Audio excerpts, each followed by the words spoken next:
রাখাল ছেলেটি পরীটিকে বলল, এখন আমাকে বাড়িতে যেতে দাও, আমার দেরি হয়ে যাচ্ছে। পরীটি এটা শুনে হাসল, তারপর বলল, ঠিক আছে, তোমার চোখটা বন্ধ করো, আমি তোমাকে এক্ষুনি বাড়ি পৌঁছে দিচ্ছি। তারপর রাখাল ছেলেটি চোখটা বন্ধ করলো।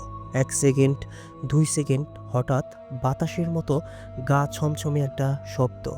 চোখ খুলতেই সেই রাখাল ছেলেটি দেখতে পেল গরুগুলো সহ সে নিজের বাড়ির পাশেই দাঁড়িয়ে রয়েছে। সেই রাত থেকেই শুরু হলো তাদের মধ্যে অদ্ভুত এক সম্পর্ক। রাখাল ছেলেটি ঘুমের মধ্যে স্বপ্নে সেই পরীটিকে দেখতে পেত, কিন্তু তার কাছে এটা স্বপ্নের মতো মনে হতো না। তার কাছে এটা মনে হতো অন্য একটা জগৎ।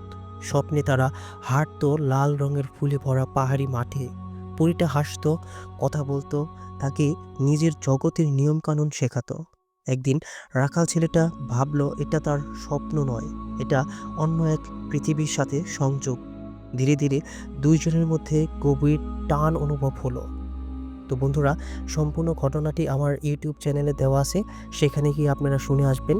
যদি বিন্দু পরিমাণ ঘটনাটি ভালো লেগে থাকে তাহলে অবশ্যই চ্যানেলটি সাবস্ক্রাইব করে আমাদের পাশেই থাকবেন।